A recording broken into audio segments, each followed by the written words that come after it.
You are now listening to Operator.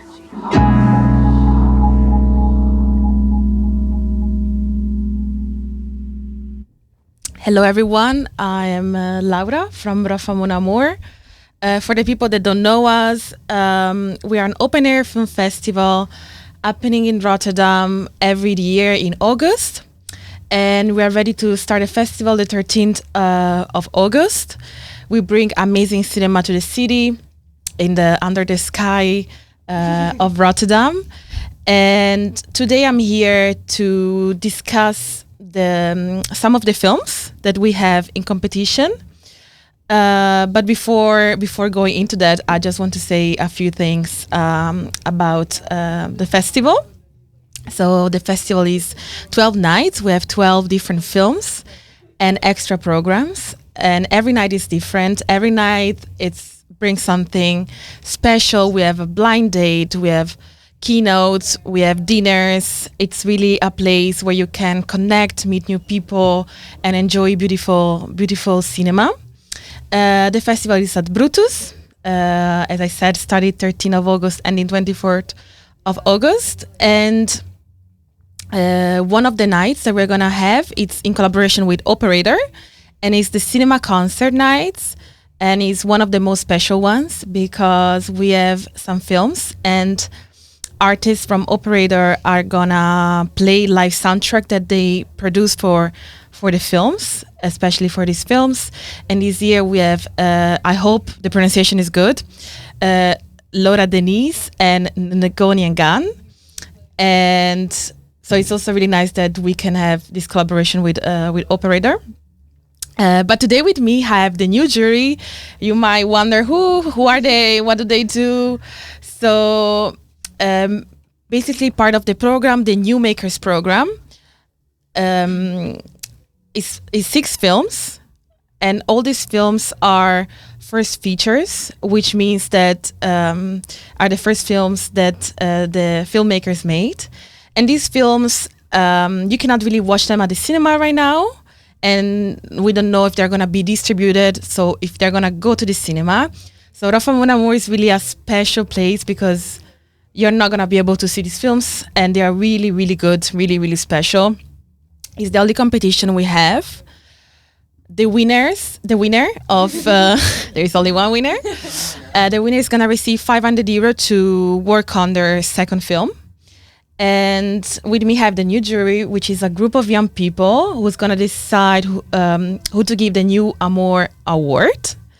And they watch all the films in competition. And today they're going to tell something about them. And so I want to introduce you, Marina and B. Hello, everyone. And maybe you want to tell me a bit, what did you do so far as part of the new jury? Because there are only 2 of the 5 people that are part of the new jury. Yeah. Yes.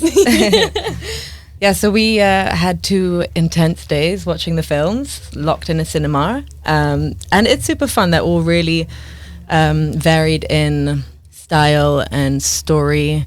So it's been quite an exciting experience. After each film we sit, we chat, we kind of analyze what we liked and what we didn't like about them. It's good. Yeah, we also had a workshop on the second day from Cinevo about how to write a jury report, so we can learn how to give the award of the film we choose. Yeah, I think like being in the jury, we all have an opinion, that's for sure. So it's quite nice to have this workshop to like understand like how you can break down your opinion. Like, why do you like a film? Why do you not like a film? What you look for? And that's really exciting to learn about more. And then also to make this jury report. Yeah, it's going to be cool. I'm really excited. We don't even know who the winner is yet though. No. So next week. Yeah, we have to go through it. But yeah, you should come and watch them because all the films are pretty cool. Yeah. From each other as well. Exactly. Okay, then just before diving into the films, I'm going to play the music from the trailer of this year of Roffa Amour, which is made by Beton Kust. So let's just hear the tune before diving into the program.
Okay, then we are ready to dive into the program, and I want to start with a really special film, Dreams and Nightmares.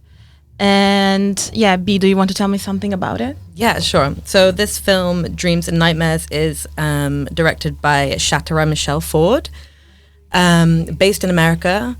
And it's definitely like a celebration of friendship, I would say. It's following three friends who are on the search for their fourth friend that they've lost, can't find. I have to be careful not to do any spoilers in this one, because it's quite tricky to talk about it without spoiling it. But it's definitely addressing some issues about America in this day and age, and it's a very like queer friendly film, and it's talking a lot about like safe space and basically about chosen family. So you choose the friends you have, and these friends can become your family, especially if you don't have a great one by blood.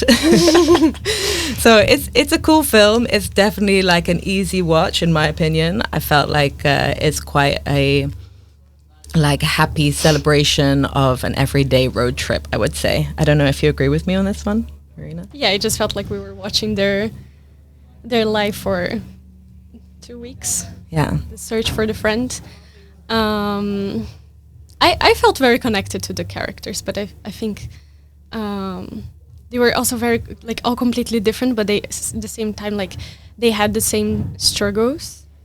Yeah, I think that's like this very common question throughout the whole film, which is like, what do you do or what can you do to change your life for the better? So you have some of the, like one of the friends is definitely affected by the social projection of what a life should be, you know, make money, go to a 9 to 5 job, like fit in, and you can see her struggle, let's say. And then you have the other characters who are maybe a little bit more like whimsical, like, hey, let's just live for the moment, let's say. Yeah, like they're very similar people in a way, but they just have very different opinions in their life choices, basically. Yeah, I would not say that I necessarily like loved the film. I don't know if I can say that, but like I think out of all the films, it was like an easy watch, but it didn't hit home to me in any way. There was also this narrative of like a dream that the main character has, and it's like towards the end of the film, you get like the answer to her dream. Yeah. The film feels like it has two different narratives. So like the group, the three friends in search of their fourth friend, and then one of the friends that has this dream that keeps coming the whole film, and we're trying to figure out like what's the result of this dream and like what's the meaning of this dream. Dreams and nightmares. Yeah, but I like the I wanted to ask you, because I love the film, and one thing I thought after watching the film, well, the point is that I thought many things and made me wonder about many aspects of my life, and I was wondering if you had the same experience. Do you want to go first? Yeah, I mean, I think on like the most basic level, it makes you think about who you surround yourself with and like the role that friendships have in your life. And it gives you like an upbeat feeling. Like it's definitely a feel-good film, because at the end you're like, okay, you have the space to curate the way that you want to live. So in that respect, I appreciate all my friends around me, but it didn't hit that deep for me. I think for me, like if I question something or reflect, it wasn't necessarily about friendships or like the family you choose, etc., but mainly like your life choices of where do you go, or what are you doing, what do you want to do, your job, and like what's next, basically, because it did feel like they were all friends in their early 30s having a crisis. Yeah, I think so. So, but I did question some things. Like I feel like maybe the goal of this film was to make you reflect a little bit about life, like life choices, I think. Yeah, and it touched upon some like more political vibes, I think, but they didn't really go that deep into it. I think so. It was just a little bit on the surface, in my opinion. Yeah, but that can also be chill, nice. It doesn't always have to be heavy. Yeah. And if you had to suggest these films to the people that want to come watch it at the festival, is for what reasons? I think, well, in first place, it's a very beautiful film. So and I think it fits the vibe of open air festival. I think it's really like, it feels cozy to watch with like other people around you. Yeah. So it does give me that vibe. But I think especially like if you want to watch something that reflects on identity and friendship, and like maybe this is something that you like to talk or watch, or if you want to go to the cinema with your friends, I think this is one of the perfect films. Yeah, basically. yeah, it's feel good, and it's cool. Like they do a stint in Mexico, no spoilers, and it just made me want to go back so badly. It's yeah, very, visually, very it's chill. yeah. Yeah, it's very adventurous. I think if you're like, maybe you need like the spark of like, oh, go have a trip with your friends. This is it. This is really what's gonna tell you to do it. Yeah. Hey, I agree with you on that one for sure. Yeah. Okay, then I also have a beautiful song from this film that I want to show to the people listening to us. The song is called Dusty Glass.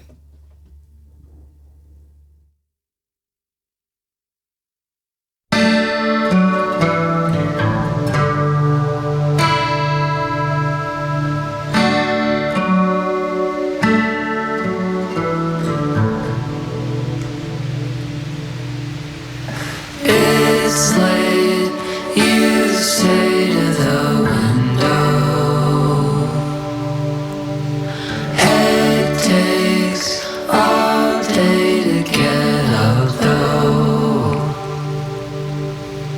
Friends leave, kids scream on the pavement. You think, where am I gonna be landing? I know it feels like you're just stuck in some place, with dusty glass on all your days. I wonder how long it'll take. It doesn't matter what you think or what you do, you're gonna catch life on the move. You're gonna bite off more than you choose.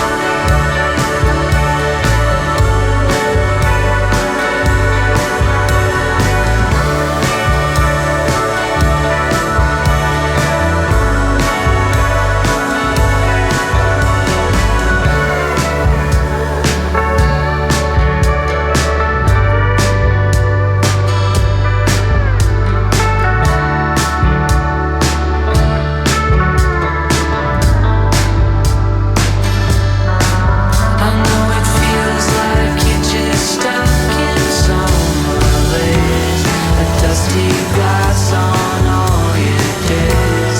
You wonder how long it'll take. It doesn't matter what you think or what you do, you're gonna catch life on the move. You're gonna bite off more than you choose. So get the haircut and make the purchase at the store. Drop your dollar on the floor. Run back home and wake up sore. But don't do anything you don't wanna do. Who am I to tell you? You're on a road, just push on through.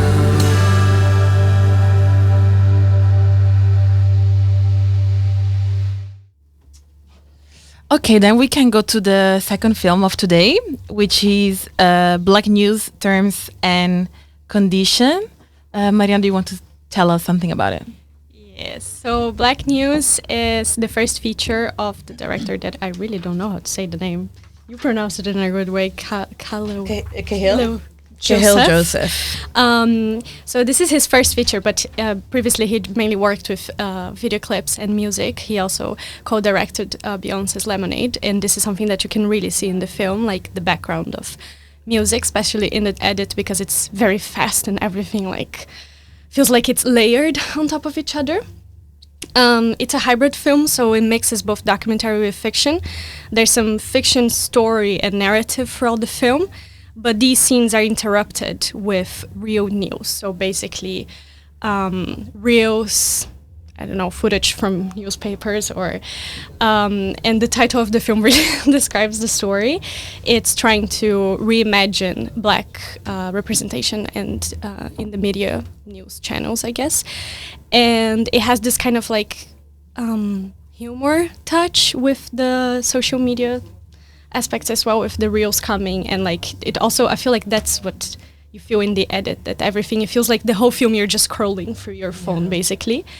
And it feels like just a big collage of something that like you just went through a big archive, filmed also something like with a cast, and then you put everything together. Yeah, it kind of felt like it's a fast film, and it kind of feels like it's a load of little snapshots throughout Black history.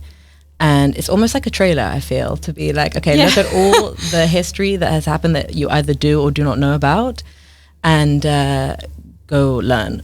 Yeah. Because I really felt that if you had a deeper and broader understanding and knowledge of Black history, I would have learned and understood so much more of the content. But I ashamedly don't have that. So it has inspired me to be like, okay, get your shit together. Yeah, but that's also really a good point to go watch this film, especially because it brings you a lot of information, and it's like, I think it's a film that definitely need to watch at least twice. Yeah, but it's a good opportunity to first watch like in the big screen, and then maybe if you can again watch with a new perspective. And I forgot to mention that also like a big thing of the film is the encyclopedia yeah. that they mention. Like, so basically like throughout the film we see this book opening, and also like the pages of the book appear in the screen. So when a new fact is being introduced of something that happened in Black history, it shows in which page of the African encyclopedia is. Yeah, that's cool, because that keeps like quite a nice anchor, red thread throughout, because otherwise it is quite overwhelming. And honestly, the soundtrack is wicked on this film. Like, for sure, it's the best, I think, out of all the films we watched. You can totally see that Cahill is like a music video director, producer, like, for sure. It's a cool film, yeah. Yeah, I really liked it, but you do leave a bit, not overwhelmed, but like there's a lot to process, and especially like, because there's a lot in sound, but there's also a lot of video, like all the ways, like you have a lot going and information, and then like also as you said, like maybe if you knew a bit more about Black culture, maybe for you wouldn't feel as like overwhelming. Yeah, I think like visually it is overwhelming anyway, but I think like if you had the extra layer of like the depth of knowledge, yeah, for sure it adds more. But I want to watch it again, like, and really start to like pick out pieces of information and be like, okay, I want to know more about that. If you're a scroller and you're on your phone all the time, then this is not going to be overwhelming for you. I feel like it's just another day on TikTok, like chilling. Yeah, but I think like that was one of the goals, like to criticize like this overconsumption of media, but also overconsumption of media without even learning anything. Yeah. Like you stay a bunch of time in your phone, but you leave after an hour scrolling, like with no new information. Just like how to do my makeup. Like that's not new information. Well, you never know. But like I think maybe also just like the superficiality of the headline news, when you just get a headline which is targeted to you by an algorithm and you're like, oh, okay, and you don't go dive any deeper into the article or like do more exploration. So I think like this is also a bit of a middle finger up to that maybe. Did you learn new things? I'm learning every day. No, I learned that I have lack of knowledge on Black history, and so like it's for sure a catalyst to make me want to dive into it more. I mean, to read more about Black history, I would say. I think for me, what really stood out was the book, because like I didn't know this book existed. Yeah. You know, like my parents actually, when we were kids, like they had a bunch of encyclopedias at home. but of course not Yeah, that one. So yeah. maybe I need to get further collection. Yeah, and I think just from a film perspective, like it's new. I haven't seen anything like this before. So if you are a filmmaker or you're into like more experimental, playing around with different short clips, like this is definitely the film for you. I think if 100%. you're an editor, this is Yeah. making like you watch, and after an hour and a half, you're gonna leave like, okay, I know what to do for my next edit. Like it's a good film for editors. You're gonna get very inspired. Yeah, that's so true. Yeah. Okay, so you said something about the music, right? Yes. Would you say this is a big part of the film? How does the music play in it? 100%. I think the music, like, literally it brings all the energy. I think it's like that is the power of the film. For me, the first thing, like the images are almost accompanying the music, and that's where you can see that he makes music videos for a living, because like it just makes sense that it almost felt like he chose the music first. Go ahead. No, I was gonna say that I really like when like filmmakers, they come from like something else before, so they didn't really like start their art careers directly being a filmmaker, but like, oh, I started as a music director, or maybe just as a writer, and then they decided to write a film. Or I think like most people that do that they have a different path. I think you can recognize Yeah, them, you know. yeah. It brings a little touch. Yeah, I agree. And also I was going to ask you, like, do you think that the film brought you like a new perspective of not just news, but like journalism, media, and consumption? Maybe not a new perspective, but it confirmed my judgment of it, which is the speed again. Like, we're always going back to the speed of the film, but I think it's just like, just these real snapshots, but no depth per se. And I think that's just how like the media consumption is at the moment. Yeah. Yeah. What about you?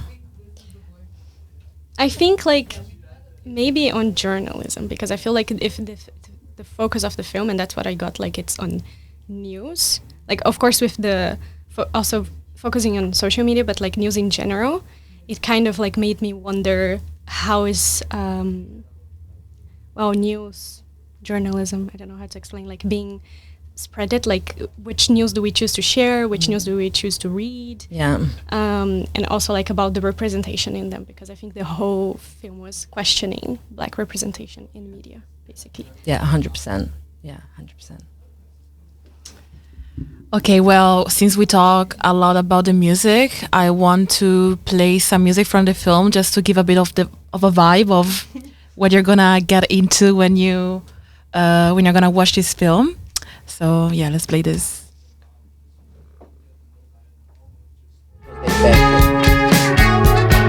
Why ain't a person in the world never asked me? They took all, man. They took all our, they took all our, they hunger, they took all our.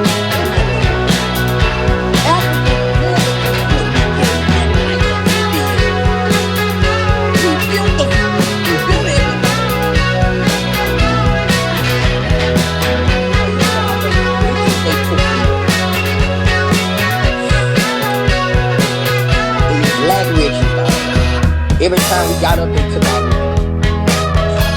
Bunkers up!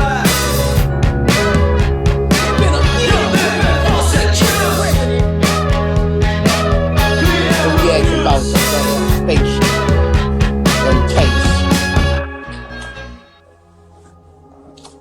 We can't shake back. Yeah, grandma still seeing our daddy and hanging in the tree.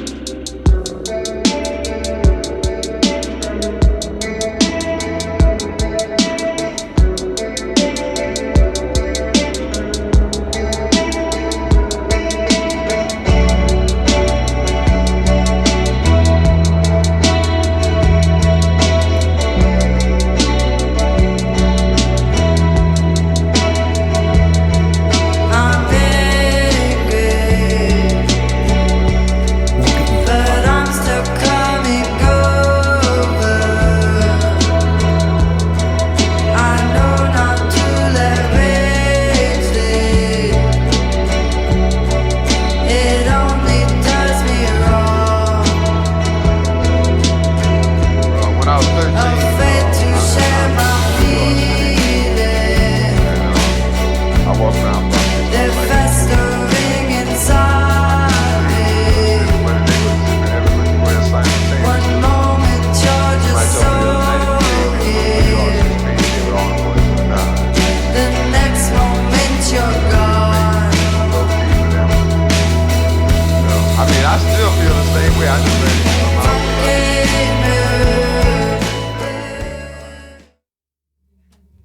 Okay, it's a 30 minutes mixtape, so it was just to give you a vibe of the film.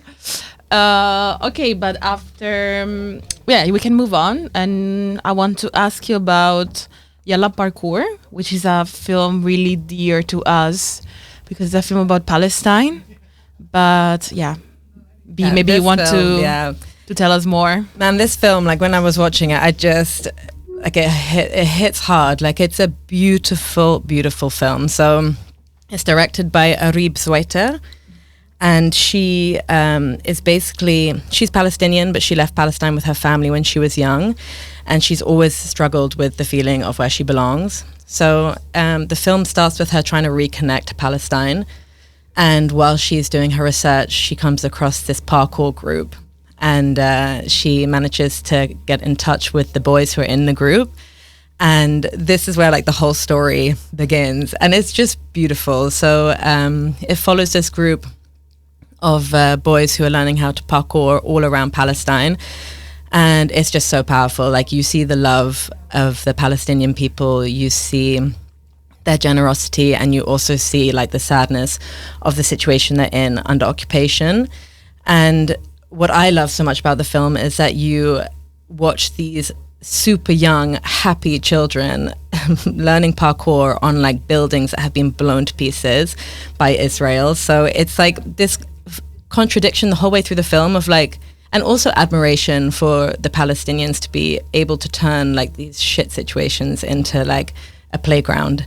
And the whole film just follows the journey of this boy and also the director's journey as she starts to understand more about her Palestinian roots. And the boy who's ahead of the parkour group, Amour, I think, Ahmed he's called, he ends up moving to Sweden and leaving his family behind, but also to pursue his career. So it's just so heavy. Like I can't even fit it into my description because you're watching it and you're like filled with emotions, admiration. I was crying on and off the whole way through, and in the end I just think it's like a film of power to Palestinians, I would say. Yeah, it's really giving a new layer of happiness to like what's happening. Yeah, Like as you said, that of them like transforming bombed buildings into a place to do parkour. yeah, Yeah. 100%. And like also it's nice because this film is made like majority of Palestinians are behind the making of this film, and that is nice to see because obviously there are some other films around that have support from, let's say, America or Israel to create, but this is really solely Palestinian.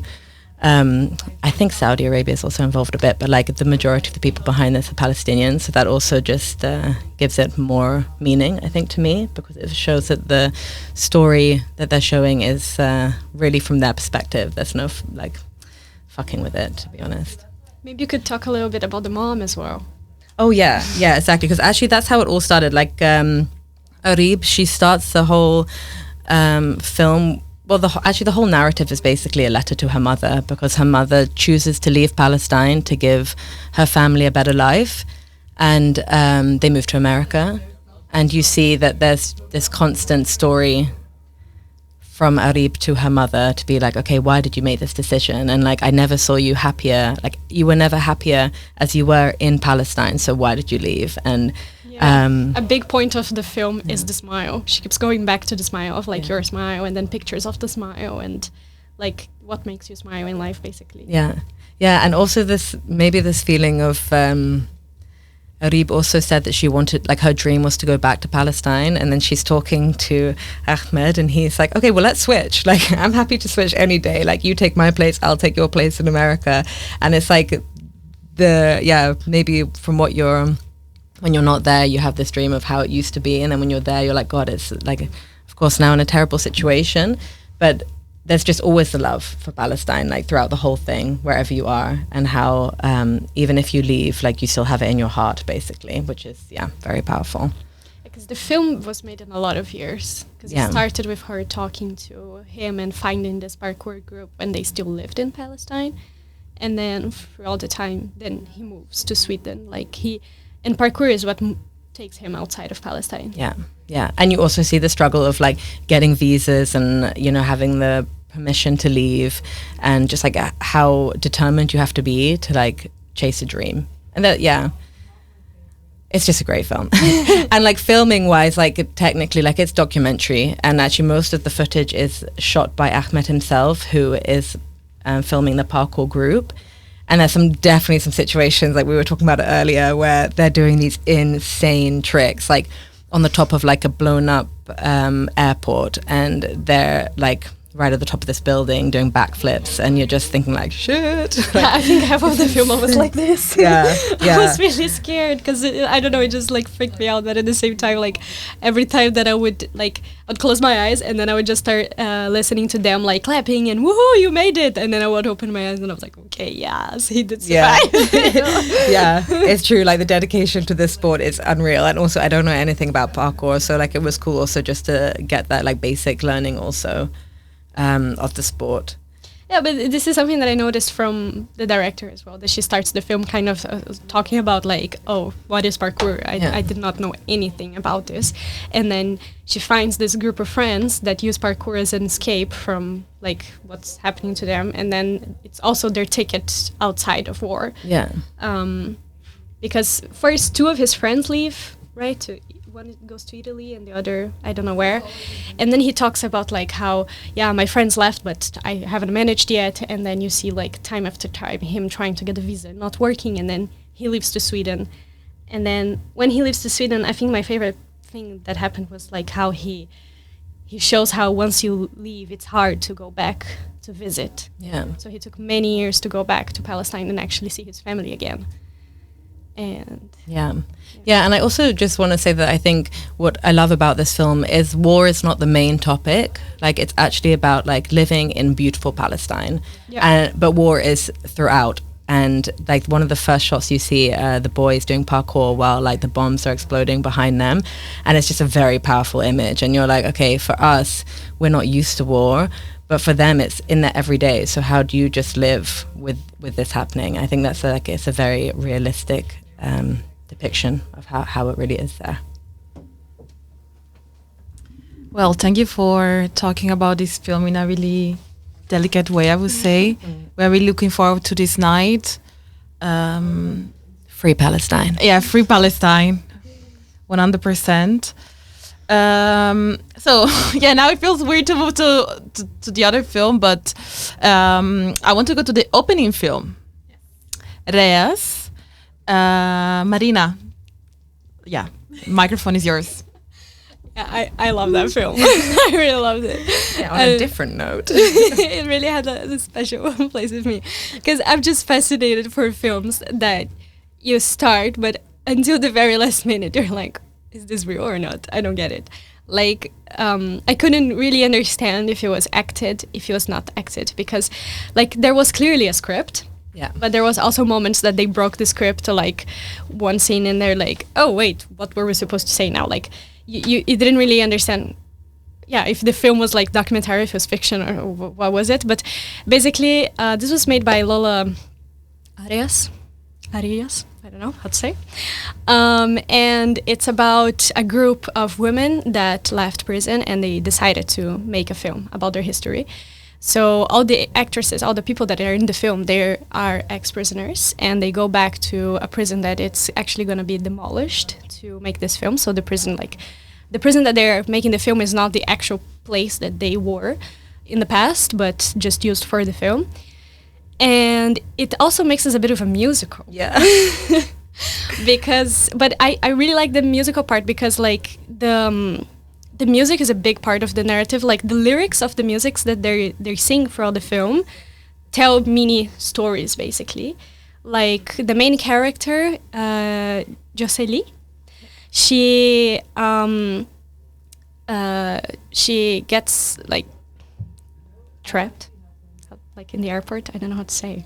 Well, she gets approached in the airport basically because like there's drugs in her luggage, and to tell that they make a song about like how her dream was to go from this city to that city, and actually that song's a bit of a banger. I really liked it. It's a comedy. Like I honestly would say it's like a musical comedy. Yeah.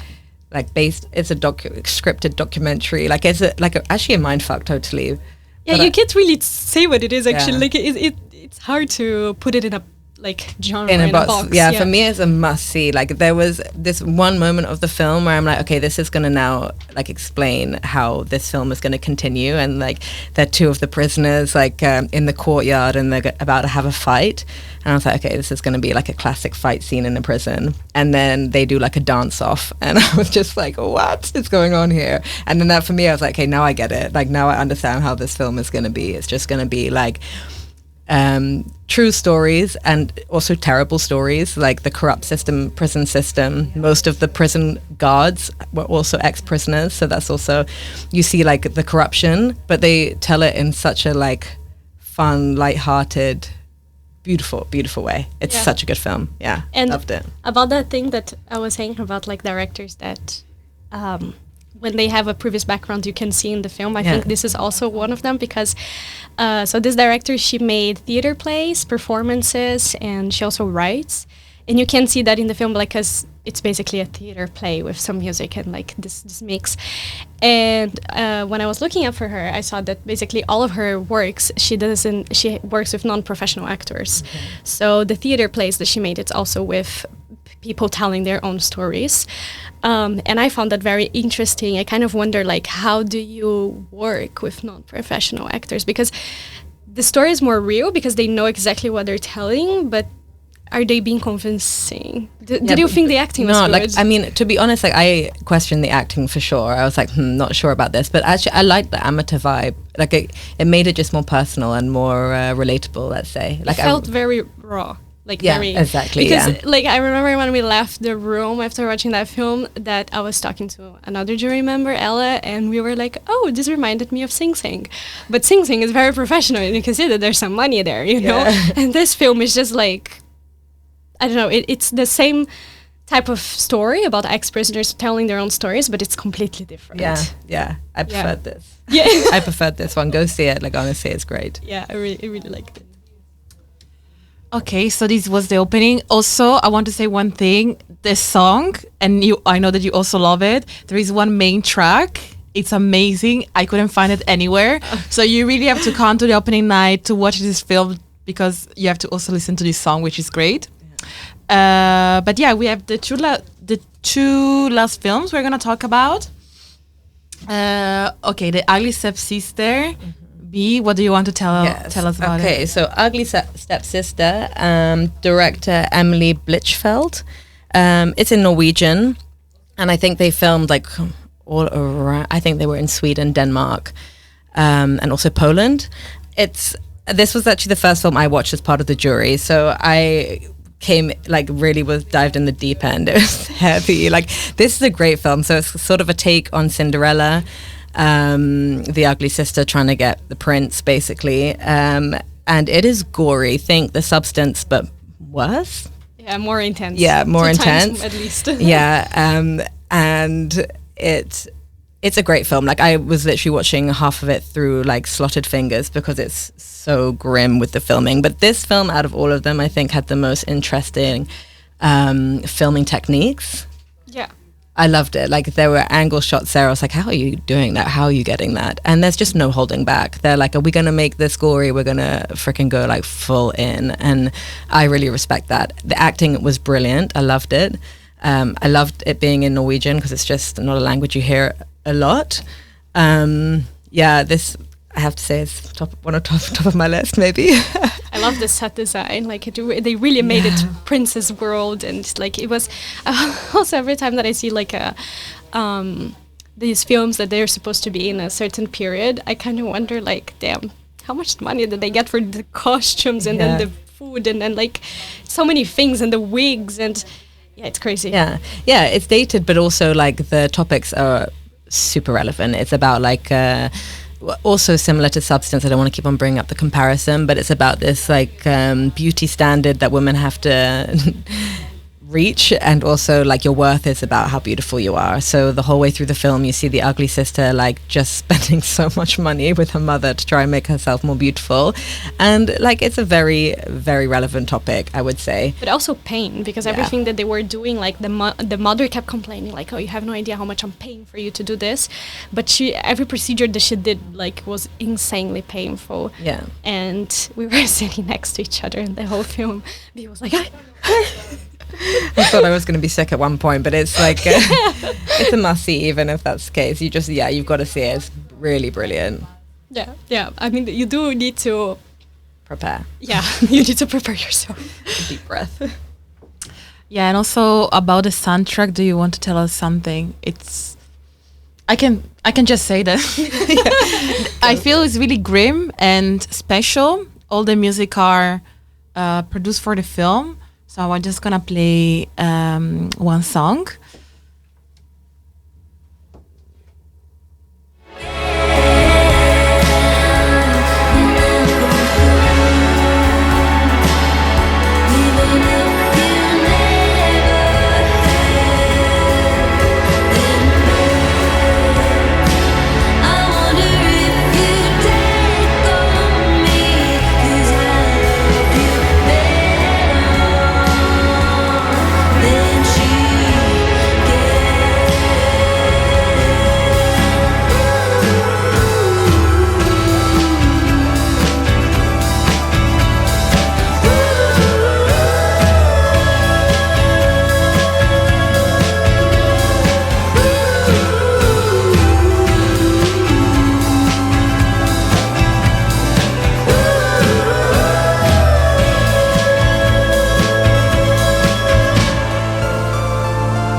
Sorry, I hate to cut songs, but we don't have much time left.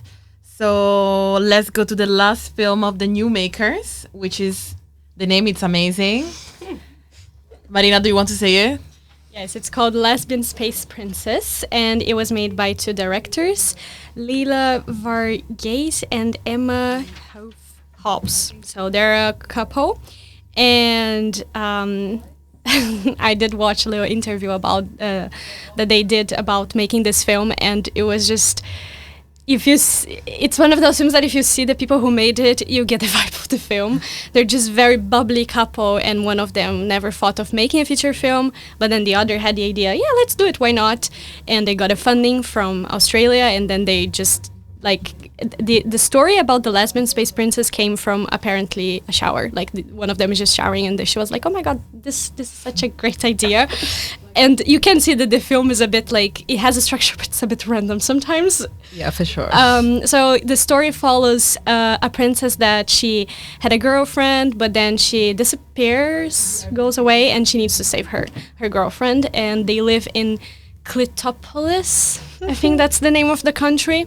And her ex-lover needs to be saved from straight men. That, I think, those were the funniest characters. Yeah. They were very weird. It's animation, just to let you know. Oh, yeah, I think that. So, like, everything, it's really, like, you can see that they put time into the characters, like, how the white straight men, like, they are white, very white, like, almost like paper sheets, and everything happens really fast, so I feel like you definitely need some attention to watch this film. Like, also, animation, like, if it's something that I guess you need to feel grabbed to watch. And yeah, it's I guess it's the biggest queer film of the selection, maybe also like Dreams and Nightmares, but I think this one is more. Yeah, I mean, this is like the only animation. Yeah. And I always feel like with animation it's difficult because I think it's kind of a love-hate thing. I think you have an animation that the style that you like or you don't like, so for me it's like it may be a bit of a hit and miss, but it's kind of lighthearted, it's funny, comedy. Yeah. My favorite part lesbians. were the pop references. Yeah. Right in the beginning, there's like a very, very clear reference to Twilight. So for the people who, I miss that totally. I know it's. I'm not gonna say it because if you're watching the film, you need to like pay attention to the references, like references to films, references to memes, and like the Twilight part just really catched me in a way that I was like, damn, I'd never expected to see this in an animation, but. Yeah, it's this weird, funny sci-fi, lot of color, and well, are you excited to see it again? No. I kind of expected actually, no. Like I enjoyed it for what it is. I can see the talent 100% behind the animation. Like I could never dream of doing something like that. And it's just it's just very lighthearted and it's funny. So if that's the kind of evening that you want, like go see it outside. Brilliant, like for sure. For me, I think it was a one-time thing. Yeah, I like that about this selection of the new makers, that like every film has a very different style, vibe, and like one film like Black News you really need to watch a couple times to understand, and it's something that you need to be more connected. Lesbian Space Princess is just laughing and having fun. Like every film has a different purpose, like of the festival. Yeah, so go to all of them. Yeah, they're all different. Okay, well, we talk about all the films in competition, and thank you so much for being here. I think you couldn't explain the films better, and I watched most of the film, but I was getting excited when you were talking about them. Good. So yeah, for everyone to know, the ceremony award is gonna be during the opening night. So Marina B and also the other members of the new jury are gonna announce the new Amour award. I also don't know what you chose. Well, you still We don't know. you also don't know. So I'm really curious who the winner is gonna be this year. And yeah, of course, you are all invited to Roffa Mon Amour. We also have not only the new makers that you described, but we also have the cinematic favorite, which is like it's films that are old gems, I would call, and we want to show them to the audience again because they had an impact on us. And yeah, talking about that, I want to end with a song from Hackers, which is one of the coolest film in the like just the styling and the music is full of massive attacks, prodigy. So as the programmer of Roffa says, it's just a cool film. Like it's just sweats coolness.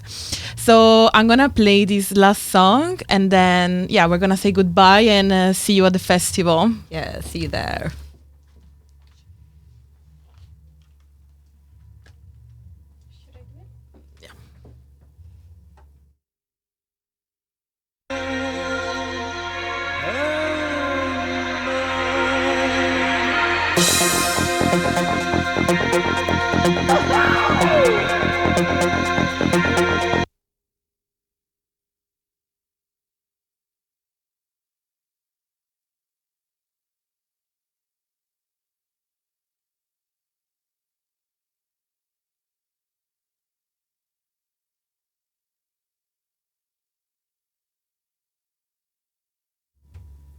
We have a problem.